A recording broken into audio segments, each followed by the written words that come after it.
В Москве ранен таджикский журналист, оппозиционер Дададжон Атавулоев. Его несколько раз ударили ножом, сейчас он в реанимации. Только что поступили данные о возможном задержании нападавшего Петра Рузаева. درود بر شما هموطنان عزیز. 10 سال از این پیش رسد 10 سال 12 январь سال 2012 برای من از هر طرف خبر می رسید که یک سوءقصد نوبتی حکومت تاجیکستان دارد آماده می کند. راستی از بس که چنین خبرها را بسیار می شنیدم دیگر عادت کرده بودم، نه ترس داشتم نه پروایی.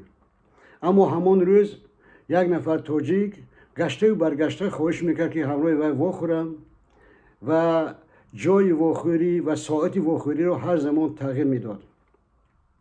خدا شاهد از دلم میگذشت که یگان گپی هست. همون روز چندین واخوری ها داشتم، به خانه آمدم خسته. تقریبا ساعتهای 9 بیگاه باز تلفن کرد، گفتم بیارم از بلای همین خلاص شم، به همین واخورم. بعد پیش پدیز برآمدم. اصلا دو راه هست، یک راه به طرف راست میروی که اونجا یک تعمیر بود و یک ویرانه ها، و طرف چپ یک ارک که به همون کوچه کلام میگذرد. یک لحظه ایستادم و هزاران بار به خدا شکر که به دست چپ گشتم. وقتی به دست چپ گشتم در همون ارک تقریبا درازیش 4 متر برش 2.5 متر یک نفر تاجیک را دیدم، چهره تاجیکی را دیدم و واقعا دلم لرزید و گفتم سلام، دستم دراز کردم که در یک آن واحد و به کارد به سینه من زد. می توانستم گریزم، اما گفتم که همین یک اوباش بعد به دیگران نقل میکنه که دادا جان مرا دید و گریخت. خون فواره میزد و از پهلوی همین ارک رستورانی که دیوارش از شیشه بود، 3 طرف از شیشه ویادجا، اونجا در آمدم.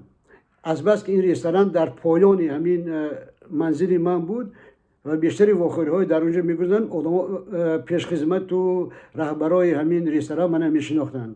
اونا بعد یاری تجلیل جه زدن. تا آمدن یاری تجلیلی فقط به دستم میداشتن که خون آنچنان فواره میزد که من گفتم تمام، دیگه زندگی من تمام شد. بعدا یک بار در دوران ماشین یاری تجلیلی به خود آمدم و دیدم که در بالای سرم در دوران ماشین ژورنالیست مشهور روسیه ارکادی دوبنوف و همراه همسرش ماریا دوبنووا که دوست خانوادگی من هستند می ایستادند. بران هستم که به فکرم باز از هوش رفتم و بار آخرین وقتی که مرا به احساس کردم که به چی میبرند، به میز جراحی، در بالای سرم دکتر را دیدم، دکتران زیادی را، و دکتری که در پهلوی من می ایستاد با وی مراجعت کردم که دکتر постарайтесь чтобы я не умер, я должен делать революцию. بعد این گپ دکترای همین بیمارخانه به هم دیگرشان نقل میکردن، میخندیدن که نه این ریولوسیونر گفتن. خلاصه بعد عملیات جراحی اولین بار وقتی که به پلات گذراندند، دکتری که مرا به پلات می آورد تریزه کشاد، پرده های برداشت و من گفت به بیرون نگر. در بیرون نگرستم، به بیرون نگاه کردم که تقریبا 1500 نفر آدمان ایستادند. دکتر به من گفت دیدی، گفت چقدر آدما تو را انتظار هستند. اولین بار راستی گپ گیره کردم. بعدا آدمان زیاد می آمدن می رفتن، لیکن از بس که میلیس هم بیرونی میلیس مسکو هم بیرونی بیمارخانه را زیر احاطه گرفته بود و هم در پلات من همیشه 3-4 نفر در پلات 3-4 نفر میلیسیونر ها میستادن، نه همه میتوانستند که به نزد من درآیند. عجایبش یک همسایه من، یک ویترانی جنگ، یک مرد عصبی، هر خواب میخواست به من گوشانه میگفت، به همراهاش نگاه کرده که من شنوم. Опять اول собирается, опять здесь будет митинг, покоя нет. واقعا آدم زیاد می آمد، مخصوصا نماینده های دیپلماتی آلمان، بعضی سفیران و شخصان بسیار محترمی روسیه می آمدند و اینچنین کارمندان پرکاتور برای پرسجو.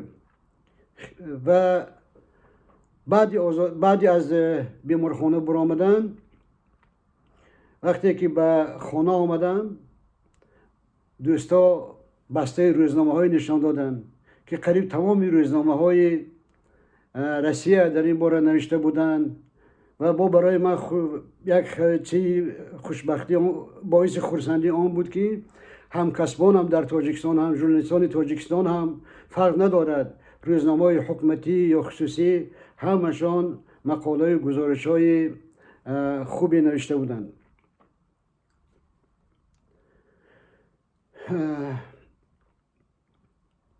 این سوءقصد به نظر من این سوءقصد یکم نبود. بارها حکومت تاجیکستان وقتی که کوشش کردن که با راه قانونی روسیه من استرداد کند یا به حکومت تاجیکستان سپرد، از بس که به این کامیاب نشدن، آنها راه سوءقصد را پیش گرفتند و این سوءقصد یکم هم نبود.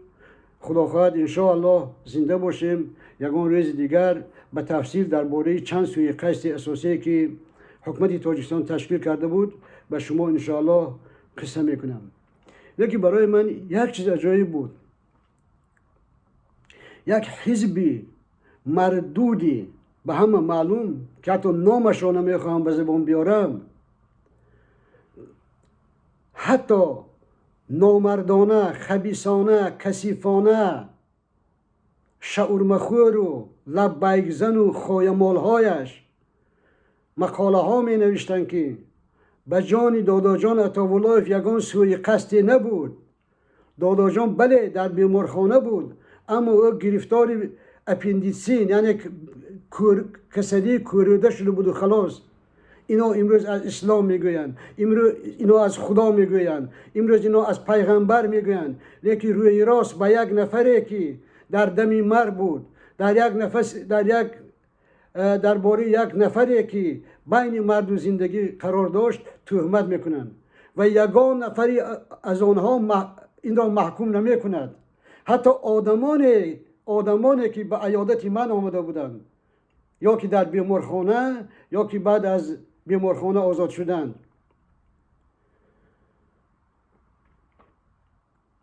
من هر باره که از خانه می برایم همیشه یک کفن تصور میکنم که همیشه در همراه خودم در کیف خودم یک پاره متاع سفید، یک کفن دارم.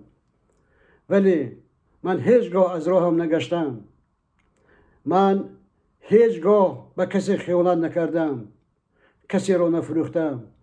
حساب من با همه و با خدای خودم راست است و هزاران بار شکر پاسبانی که من دارم، محافظی که من دارم، تیلی که من دارم یگان کس ندارد، این خدای من است. خدا به همراه تا ملاقات های دیگر.